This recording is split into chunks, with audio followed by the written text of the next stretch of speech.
नमस्कार। आप देख रहे हैं बिस्तक का खास शो। और जैसे कि आपको पता है कि बाजार में वोलेटिलिटी इस समय बहुत ज्यादा बढ़ गई है।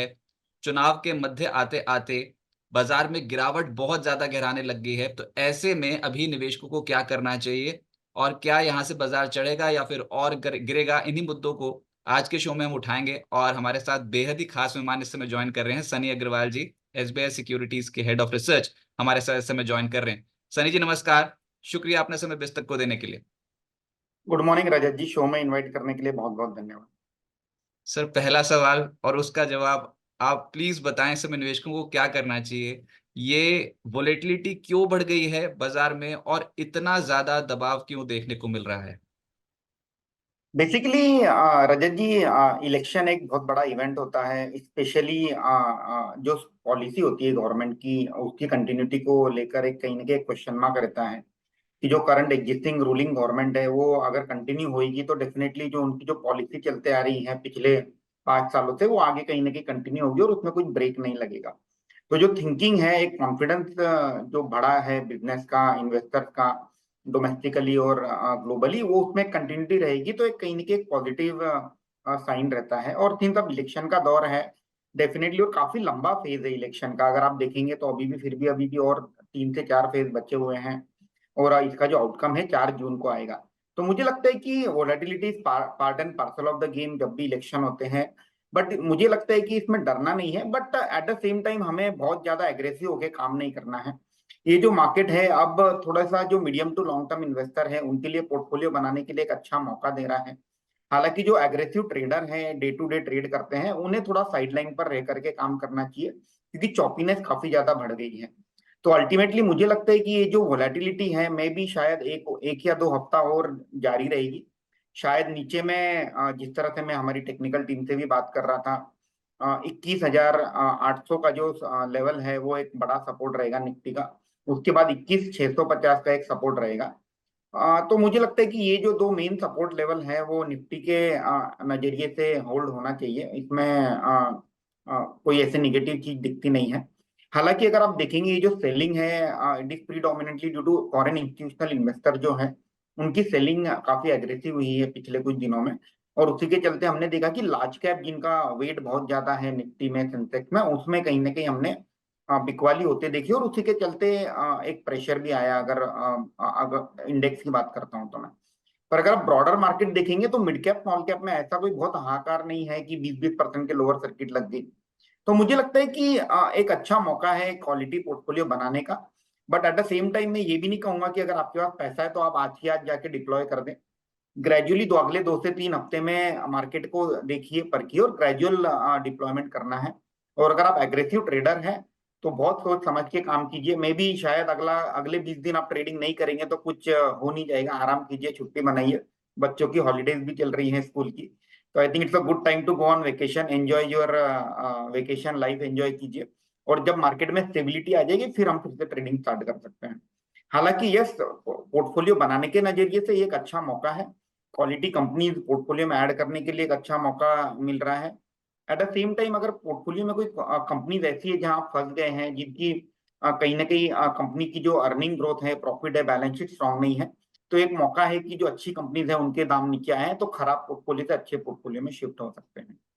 अगर आप अब अगला क्वेश्चन नेचुरली ये आएगा कि अब कौन से सेक्टर है जहां फिर वो सस्ती। सेक्टर में बात करूंगा। पहले तो यही बात कर लें, जो डर का मूड माहौल है उसी पे बात कर लें, क्योंकि निवेशक ने यही जानना चाहते हैं। जैसे भी आपने लेवल्स बताए ना, 21,800 और 21,650, बहुत बहुत शुक्रिया उसके लिए। लेकिन मैं यही कह रहा था कि देखो, ये अभी जो रिकॉर्ड लेवल्स लगाए थे जब हम 22,800 के बेहद करीब पहुंच गए थे और निफ्टी बैंक पे 50,000 के बेहद करीब पहुंच गए थे, उसके बाद से एकदम से बिकवाली आई और लगातार 6 ट्रेडिंग सेशन से तो एफआईज पोर्टफोलियो खाली करते चले जा रहे हैं, कैश मार्केट में बहुत ही भयंकर बेचते चले जा रहे हैं। बाजार ने जो सबसे बड़ा दाव लगाया वो चुनाव पे लगाया। और बार बार यही बाजार में समझ में आया कि रूलिंग गवर्नमेंट जो है उसी के ऊपर बेट लगा रखी है। और बीजेपी ने बोला इस बार 400 पार। अगर ये 400 पार नहीं हुआ, अगर ये आंकड़ा 300 पे रुक गया, 350 पे रुक गया, तो उसका असर बाजार पर क्या ऑलरेडी फैक्टर इन हो चुका है? और अगर 300 से कम आ गया तो फिर क्या होगा? रजत जी, मुझे आगे नहीं है, मेरा पर्सनल ओपिनियन है। मुझे लगता है कि मेजोरिटी मेजोरिटी होती है, वो आपका 300 हो, 330 हो, 350 हो, उससे कोई फर्क नहीं पड़ता है। अगर कोई भी रूलिंग गवर्नमेंट मेजोरिटी में है तो डेफिनेटली उसके जो एजेंडा है, उसके जो रिफॉर्म प्रोसेस है, उसमें कोई रुकावट नहीं आएगी। ये ठीक है, नंबर 300 हो, 325 हो, 350 हो या 400 हो, मुझे नहीं लगता है कि उससे कोई फर्क पड़ेगा। आई थिंक एक फेयर लेवल ऑफ एक्सपेक्टेशन जो मार्केट में जिस तरह से हम भी काफी लोगों से बात करते हैं, तो यही है कि एनडीए के साथ जो एग्जिस्टिंग रूलिंग पार्टी है, उनकी total overall 330-335 seats is the decent expectation आज के डेट में। Any number about that is definitely a bonus, but वो बोनस से कोई पॉलिसी डिसीजन में कोई फर्क नहीं पड़ेगा, राइट? आप 400 सीट भी लाओगे और 300 325 सीट भी लाओगे एज अ यूनिट, तो आप जो पॉलिसी डिसीजन है वो सेम ही रहेंगे, कोई बहुत ज्यादा इसमें दिक्कतें नहीं होगी मुझे लगता है। तो मे बी जो जो रूलिंग पार्टी है, उन्होंने जो वो एक मुहिम छेड़ी थी 400 पार, वो मुझे लगता है कि वो बहुत थोड़ा सा बोलते हैं ना कि एक ओवर ऑप्टिमिस्टिक, एक काइंड ऑफ बोलते हैं ना कि अपने आप के लिए एक बेंचमार्क हम ऊंचा सेट करेंगे तो डेफिनेटली वो अचीव करने के लिए स्ट्राइव करेंगे। वो आई थिंक वो एक कहीं ना कहीं स्ट्रेटेजी होगी शायद रूलिंग पार्टी की, और उसी के चलते उन्होंने वो एक स्लोगन भी दिया था 400 पार का। But I think majority majority होती है, 300 325 seat with along with the coalition government is the decent number with the ruling party BJP in a majority on its own.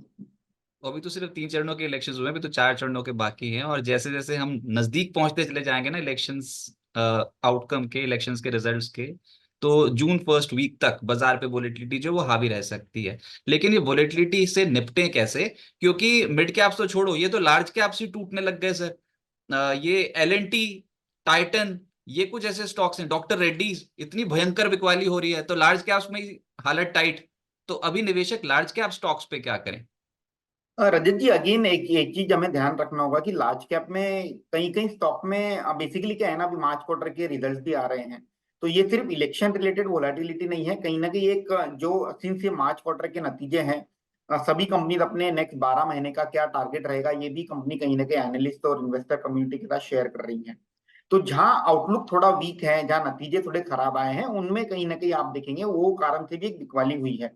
जैसे आपने बहुत क्लासिकल केस कहा टाइटन का, टाइटन में मैंने कभी टाइटन की कमेंट्री में ये सुना नहीं था कि उनको कंपटीशन की वजह से उनको मार्जिन का प्रेशर झेलना पड़ा। मतलब टाइटन को माना जाता था ज्वेलरी इंडस्ट्री का राजा, प्राइस मेकर कहा जाता था कि टाइटन की जो प्राइसिंग है उसे कोई कॉम्पीट नहीं कर सकता है। बट जिस तरह से काफी सारे ऑर्गेनाइज ज्वेलरी प्लेयर अब मार्केट में उतरे हैं, तो मुझे लगता है कि कंपटीशन का जिक्र पहली बार टाइटन ने अपने इन्वेस्टर कॉल में किया, और उसी के चलते हुए मार्केट की वो जो कमेंट्री है वो अच्छी नहीं लगी और उसमें हमने सेलिंग आते हुए देखी।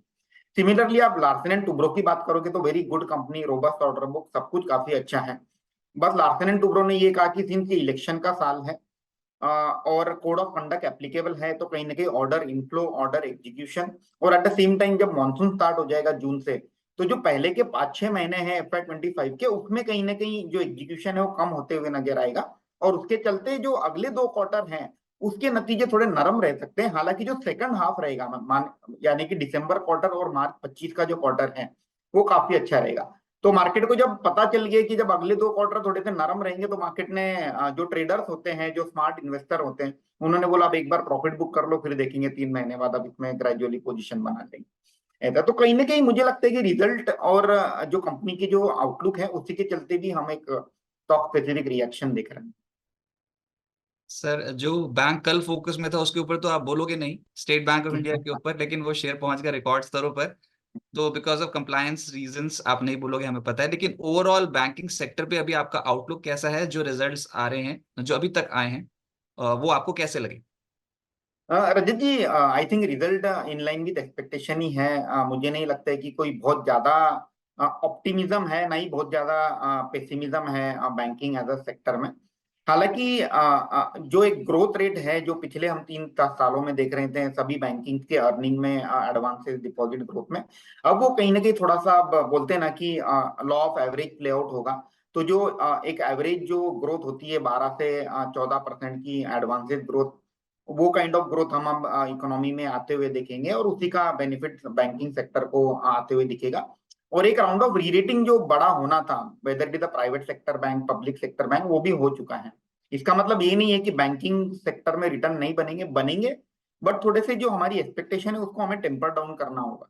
जैसे ICICI bank, axis bank, IndusInd bank, जिनके काफी अच्छे नतीजे आए, वहां मुझे लगता है कि एक फेयर एक्सपेक्टेशन रहेगी कि 12 से 15% साल में अगर रिटर्न बन जाए तो एक फेयर एक्सपेक्टेशन रहेगी।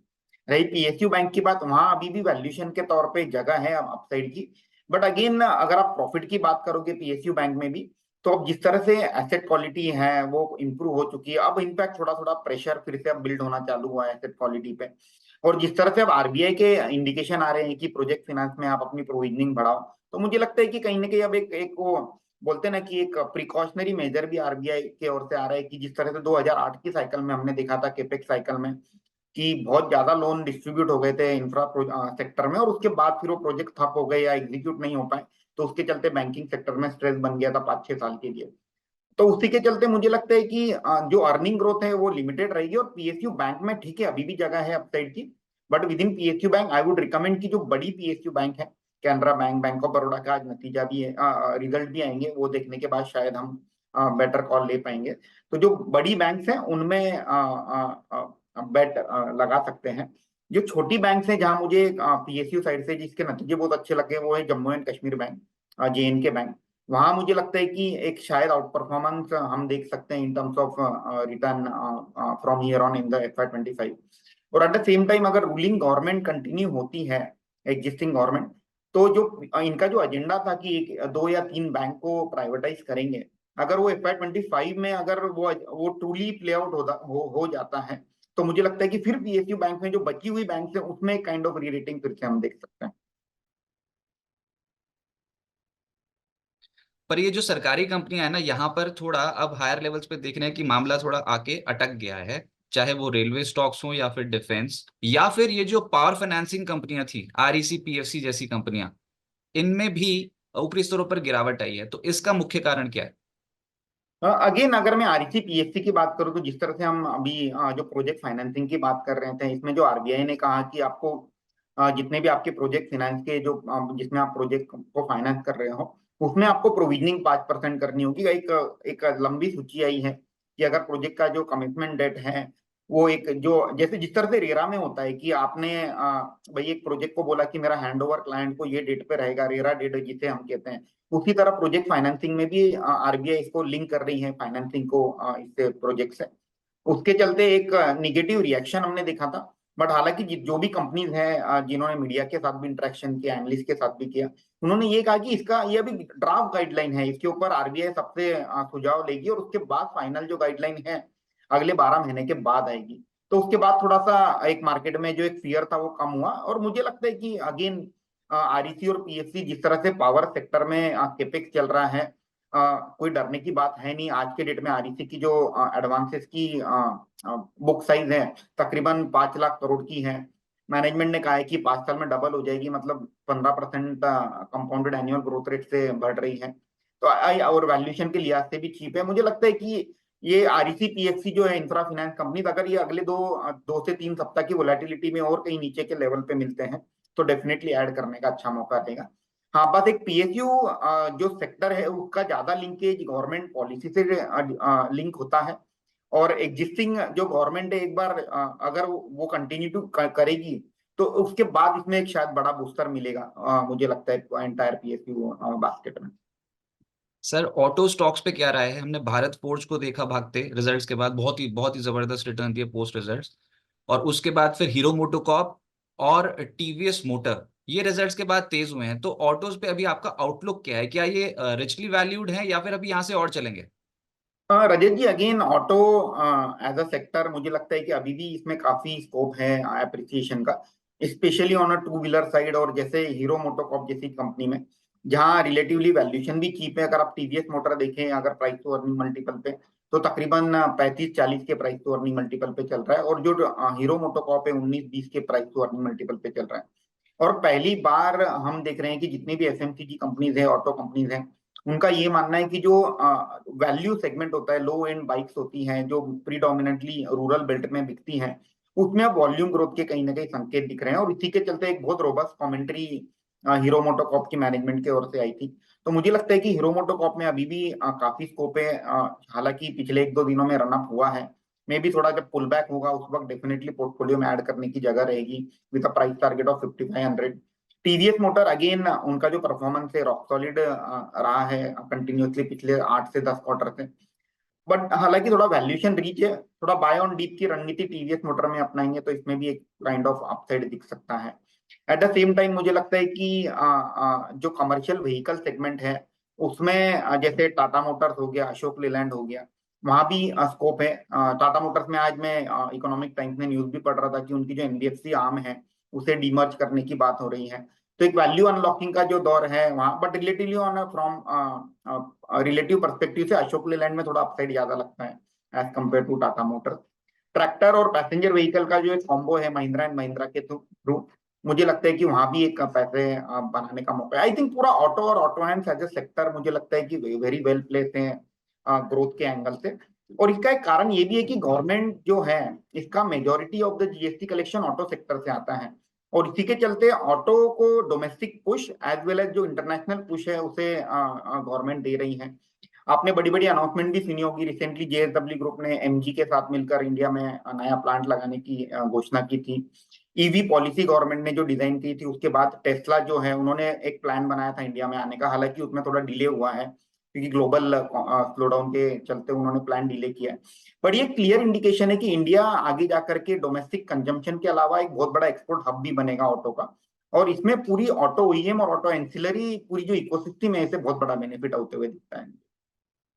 सर एनर्जी बास्केट थोड़ा ब्रॉड यूनिवर्स है, इसमें तेल गैस कंपनियां भी आ जाती हैं, उसके बाद फिर पावर कंपनियां भी आ जाती हैं। लेकिन हमने कोई बहुत बड़ी चाल नहीं देखी। अभी रीसेंट अनाउंसमेंट्स में एचपीसीएल और बीपीसीएल ने रिजल्ट्स के बाद बोनस इशू का ऐलान कर दिया है। तो एक तो इस पे आपका आउटलुक, ऑयल मार्केटिंग कंपनीज पे क्या करें, और पूरा एनर्जी स्पेस अभी कैसा लगता है। इनफैक्ट रिलायंस इंडस्ट्रीज बाजार का दिग्गज, वो भी अभी बाजार को संभाल नहीं पा रहा है, उसमें भी प्रॉफिट बुकिंग देखने को मिल रही है। तो आपका आउटलुक क्या है ऑयल एंड गैस सेक्टर को लेकर। ऑयल एंड गैस की बात करें तो मैं पहले रिलायंस की बात करूंगा। रिलायंस में अगर हम देखेंगे कि पिछले 4-5 साल में इनका जो रेवेन्यू और प्रॉफिट का पाए है ये ग्रेजुअली रिटेल और टेलीकॉम से काफी एग्रेसिवली स्केल अप हुआ है। और अब ये rather than oil and gas company ये एक वेल डाइवर्सिफाइड कंपनी हो गई है जिसमें कंजम्पशन की भी एक बहुत बड़ी स्टोरी है जिसकी वैल्यू अनलॉकिंग हम आगे होते हुए दिखेंगे। और रिलायंस में एक एडवांटेज ये है कि जिस तरह से मैनेजमेंट की कमेंट्री आ रही है कि इलेक्शन के बाद हम टेलीकॉम के टैरिफ बढ़ते हुए देखेंगे, तो सीधा सीधा बेनिफिट जियो में दिखेगा और उसका प्रॉफिटेबिलिटी रिलायंस में आती हुई दिखेगी। तो मुझे लगता है कि अच्छा मौका है रिलायंस को लॉन्ग टर्म पोर्टफोलियो में ऐड करने का। Specially one this election is over, मैं एक्सपेक्ट कर रहा हूँ कि इनका जो रिटेल और टेलीकॉम आर्म है उसका डीमर्जर होके शायद आईपीओ की भी बात हमें सुनने मिलेगी। तो वहाँ एक वैल्यू अनलॉकिंग का एक पोटेंशियल भी बनता है। और रिलायंस में हमें सबको पता है कि ये 3 से 5 साल बाद जो इनका न्यू एनर्जी बिजनेस है, जो हाइड्रोजन सोलर और ये जो पूरा वर्टिकल है, ये एक बहुत बड़ा एक ग्रोथ ड्राइवर भी बनेगा। तो थोड़ा रिलायंस क्या है, पोर्टफोलियो स्टॉक है, इसको ट्रेडिंग की तरह नहीं लेना है। ग्रेजुअली जब भी डीप में मिले एक दो शेयर जितनी आपकी कैपेबिलिटी है पोर्टफोलियो में ऐड करते रहिए। तो रिलायंस के ऊपर ये व्यू रहेगा। और रही oil marketing companies HP BP IOC, वहां मेरा ये व्यू रहेगा कि सिंस कोड ऑफ कंडक्ट लगने के बाद जो पेट्रोल और डीजल के दाम हैं उनमें कोई चेंजेस नहीं हुए हैं, और उसके बाद थोड़ा सा क्रूड ऑयल भी ऊपर आ गया है। एट द सेम टाइम जो ग्रॉस रिफाइनिंग मार्जिन होता है उनका रिफाइनरी बिजनेस का एक इंपॉर्टेंट पैरामीटर होता है, उसमें कहीं ना कहीं एक डाउनटिक हमने ऑफलेट आते हुए देखा है। तो मैं ये राय दूंगा कि जो ऑयल मार्केटिंग कंपनी थे, मे बी इलेक्शन का आउटकम आ जाए उसके बाद हम इसमें पोजीशन बनाएंगे, क्योंकि अगर बार इलेक्शन हो जाए और उसके बाद अगर गवर्नमेंट जो पेट्रोल और डीजल के दाम है मार्केट रेट पर ले आती है, तो एक इसमें एक बिग बूस्टर के फॉर्म में आते हुए दिखूंगा मैं। उस वक्त हम लोग ऑयल मार्केटिंग कंपनीज पे कॉल लेंगे। मार्केट इस बार इशारा तो दे गया था वैसे एक ही दिन में, जब एफएमसीजी स्टॉक्स इतनी जबरदस्त तरीके से भागना शुरू हुए थे। और वो जो दिन था उसमें ब्रिटानिया पहले चला, उसके बाद अगले दिन हम देखा एचयूएल, मैरिको, इमामी, डाबर सब ऊपर 5-5%, 6-6%, 10-10% ऊपर। इसी हफ्ते की बात है, एक दिन ऐसा भी आया था। सर ये एफएमसीजी में अचानक से क्या हो गया, और आपका आउटलुक क्या है? क्या ये लॉन्ग टर्म स्टोरी होगी? मतलब अगर किसी ने अगर यहाँ पर खरीद लिया बाजार की गिरावट में एफएमसीजी, तो क्या ये समझदारी है, या फिर अभी इस सेक्टर को अवॉइड करना चाहिए? नहीं रजत जी, काफी समय के बाद पहले तो ये बात आप सभी को पता होगी कि एफएमसीजी एज अ सेक्टर काफी एक अंडर परफॉर्मर रहा है पिछले 2-3 साल में। एचयूएल ने कोई बहुत ज्यादा रिटर्न बना के नहीं दिया, ना ही ब्रिटानिया ने, ना ही डाबर ने, ना ही यू नेम एनी कंपनी, किसी ने भी कोई ज्यादा रिटर्न नहीं बनाए हैं। और ये पहला क्वार्टर था जहां जिस तरह से हमने डाबर में देखा कि रूरल ग्रोथ है वो अर्बन ग्रोथ से ऊपर बढ़ करके आई है। ब्रिटानिया ने कमेंट्री दी कि उनकी जो ग्रोथ रहेगी वॉल्यूम ड्रिवन ग्रोथ, अगले 2 से 3 क्वार्टर में बहुत एग्रेसिव वॉल्यूम ड्रिवन ग्रोथ रहेगी। तो एक क्लियर इंडिकेशन है कि जो रूरल बेल्ट था, जो गांव देहात था, वहां जो उनका जो एक मेजोरिटी मार्केट होता है 50-60%, वहां एक ग्रोथ की एक उम्मीद है। स्पेशली इन द लाइट की जब नॉर्मल मानसून होने वाला है 2 साल के बाद, तो एक होप है कि जो स्पेंडिंग पावर है रूरल बेल्ट में बढ़ेगी, और उसके चलते जो कंज्यूमर स्टेपल कंपनीज हैं उनको एक बेनिफिट आते हुए दिखेगा। और इसी का एक रिएक्शन हमने कुछ दिन पहले एफएमसीजी कंपनीज में देखा था।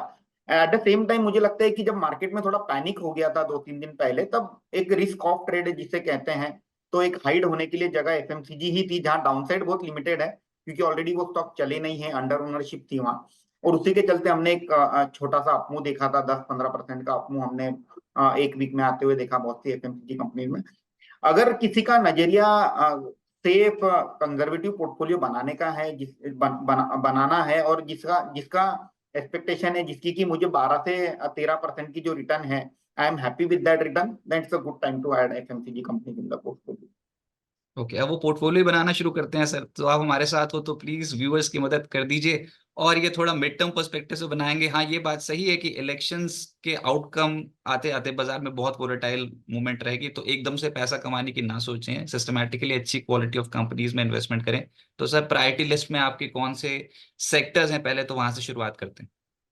या तो बेसिकली रजत जी, मैंने एक मतलब लार्ज कैप पोर्टफोलियो बनाया था 15 कंपनीज का, जो हमारे क्लाइंट भी काफी हमसे पूछते रहते हैं कि ये मार्केट में अगर किसी को फ्रेश मनी डिप्लॉय करना है, 5 लाख, 10 लाख, 2 लाख, तो कौन से स्टॉक लेना चाहिए। तो एक मैं ये लिस्ट आपके सामने मैं शेयर करना चाहूंगा। अगेन एक डिस्क्लेमर रहेगा, ये ऑलरेडी ये जो लिस्ट है हमने हमारे क्लाइंट के साथ शेयर की है, और इसमें मेरा कोई वेस्टेड इंटरेस्ट नहीं है। तो जैसे बैंकिंग सेक्टर से अगर मुझे चूज करना होगा, बैंकिंग और एनबीएफसी से, तो मैं चूज करूंगा axis bank, ICICI bank, private banking क्षेत्र से। पूनावाला फिनकॉर्प में एनबीएफसी से अपने पोर्टफोलियो में ऐड करना चाहूंगा। ऑयल एंड गैस में जिस तरह से हमने डिस्कस किया, रिलायंस एक अच्छा बेट रहेगा। ऑटो सेक्टर से अशोक लेलैंड और महिंद्रा एंड महिंद्रा, ये 2 स्टॉक में ऐड करना चाहूंगा।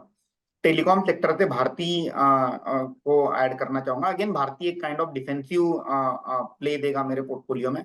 इकोनॉमी में कुछ भी हो जाए, दुनिया में कुछ भी हो जाए, टेलीकॉम की जो नीड है अब एक बहुत बेसिक नीड हो चुकी है, और मुझे नहीं लगता है कि उसकी कोई प्रॉफिटेबिलिटी या अर्निंग में कोई इकोनॉमी साइकिल से इम्पैक्ट होता है। एट द सेम टाइम एक टाटा कंज्यूमर जो है, जो कि टाटा ग्रुप की एक एफएमसीजी कंपनी है, मैं उसे ऐड करना चाहूंगा एफएमसीजी से। आईटी से क्षेत्र से मैं टीसीएस ऐड करना चाहूंगा at the play on recovery in the US market, क्योंकि हमें ये भी ध्यान रखना होगा कि यूएस में जो रेट कट है, उसमें भी काफी उसका जो डिस्कशन है वो, काफी ऊपर नीचे होता है। कभी जून में रेट कट की बात होती है, कभी सितंबर में होती है, फिर जून में आ जाता है। तो उसमें एक एक आईटी का भी तड़का होना चाहिए पोर्टफोलियो में, तो टीसीएस डेफिनेटली ऐड करेंगे इसके चलते। एक लुपिन में फार्मा सेक्टर से ऐड करना चाहूंगा। NTPC, which is a kind of defensive plus PSU play to ride on power sector। और at the same time NTPC का जो एक वर्टिकल है ग्रीन एनर्जी का, उसका आईपीओ हम बहुत जल्द आते देखेंगे, अगले 3 से 6 महीने में। तो वहां एक वैल्यू अनलॉकिंग का पोटेंशियल उसमें बनते हुए दिखेगा। मेटल से वेदांता मैं ऐड करना चाहूंगा, again which is the play on multiple commodities across the board. और वेदांता हिंदुस्तान जिंक की होल्डिंग कंपनी भी है, तो डायरेक्टली इनडायरेक्टली आपको एक साथ 2 कंपनी का प्ले मिल जाता है। सीमेंट से मैं अल्ट्राटेक ऐड करना चाहूंगा, which is the play on infra and real estate growth story. और डिफेंस और रेलवे से हिंदुस्तान एरोनॉटिक्स और आरवीएनएल। तो इस तरह से ये 15 कंपनीज का जो पोर्टफोलियो है, मैं which is mix of growth plus cyclical plus defensive, ये पोर्टफोलियो हमने हमारे क्लाइंट को सुझाया है।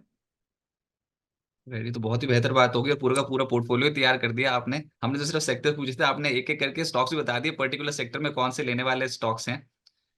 बाजार इस समय ये जो अभी आपने पूरी लिस्ट बताई ना, इसमें रियल एस्टेट स्टॉक्स, ये जो रियल एस्टेट स्टॉक्स में जिस तरीके के हमने अभी ऑर्डर बुकिंग्स देखी हैं, और ये प्री लॉन्च होते होते ही बुक हो जाते हैं प्रोजेक्ट्स, ये क्या बहुत ज्यादा हाइप्ड मार्केट हो गई है अब? ये जो सेक्टर है ये बहुत ज्यादा ओवर वैल्यूड हो गया है, या फिर अभी यहाँ से भी पोटेंशियल है? और हमने देखा मल्टी ईयर हाई पे जाते हुए शोभा, डीएलएफ, मैक्रोटेक जैसे स्टॉक्स को, गोदरेज प्रॉपर्टीज, यहाँ पर भी बहुत अच्छा एक्शन देखने को मिला। आपका आउटलुक क्या है रियल एस्टेट को लेकर? रजत जी, सेक्टर का आउटलुक, अगर मैं सेक्टर का जो टेलविंड और प्रॉफिट ग्रोथ की बात है, तो जिस तरह से प्री बुकिंग नंबर आ रहे हैं, आपने बहुत सही कहा कि काफी रोबस्ट नंबर आ रहे हैं। और उसी के चलते मुझे लगता है कि स्टॉक प्राइस भी उसको एंटिसिपेट करके काफी एग्रेसिव रैली हम ऑलरेडी रियल एस्टेट कंपनी में देख चुके हैं। तो maybe real estate as a sector ऐसा नहीं है कि हमारे रडार पर नहीं है, डेफिनेटली वहां से भी कुछ स्टॉक हम ऐड करना चाहेंगे। बट हमें बाय ऑन डीप हमारी रणनीति रहेगी। इसमें एक जो एग्रेसिव रैली हो चुकी है, तो इसमें फिर से ऊपर के भाव में लेकर के अगर हम स्टक हो गए तो अननेसेसरी हमारा कैपिटल ब्लॉक हो जाएगा। तो रियल एस्टेट के लिए मैं वेट करूंगा कि अगले 2 से 3 वीक में जब वोलेटिलिटी और बढ़ती है ड्यू टू सम रीजन, और रियल एस्टेट स्टॉक में कई करेक्शन देखने मिलता है, उस वक्त शायद हम रियल एस्टेट कंपनीज हमारे रडार पर रख सकते हैं। दर्शकों के बेनिफिट के लिए बता देता हूँ जो कंपनीज हमें अच्छी लगती है, जैसे कंपनीज लाइक सेंचुरी टेक्सटाइल, जो कि बिरला ग्रुप की कंपनी है रियल एस्टेट क्षेत्र में, वो कंपनी हमें अच्छी लगती है। अगेन बाय ऑन डिप की रणनीति वहां अपना सकते हैं।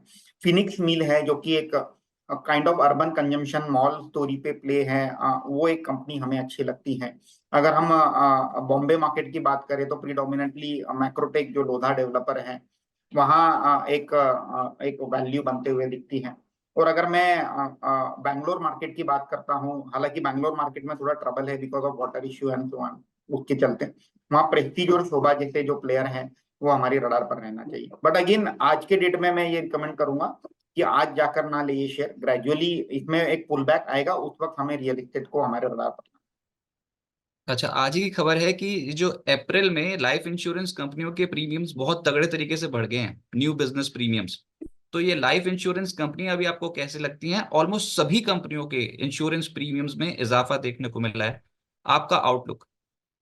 हाँ रजत जी, वो डेटा अभी अनफॉर्चुनेटली मेरे हाथ में है नहीं, बट अगर आपके पास कंपनी स्पेसिफिक डेटा है तो प्लीज शेयर कीजिएगा। अदरवाइज एक जेनरिक अगर मैं बात करता हूँ तो life insurance as a sector थोड़ा in terms of stock price performance under performer ही रहा है। हमने देखा है कि एचडीएफसी लाइफ भी क्लोज टू 52 वीक लो के आसपास ट्रेड कर रहा है। तो यहाँ मुझे लगता है कि एक काइंड ऑफ सेफ बेट रहेगा एलआईसी में प्ले करने का, जहाँ वैल्यूएशन का भी कंफर्ट है। और एट द सेम टाइम मुझे लगता है कि स्टॉक काफी टाइम से 900 के रेंज में कंसोलिडेट कर रहा है। तो L I C can be one of the pick from a life insurance sector.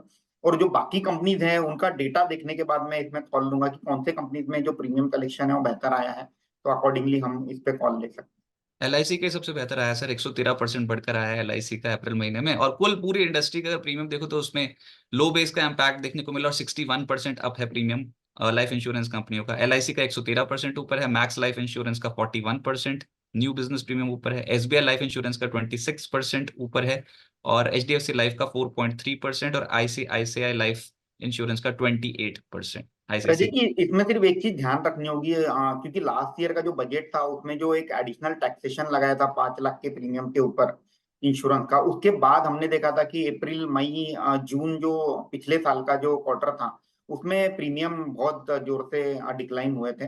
तो इसको सही तरह से दिखने का तरीका मंथ ऑन मंथ रहेगा टू सम एक्सटेंट, कि हमने वाई वाई तो डेफिनेटली ऑन लो बेस एक बेहतर नंबर दिखेगा।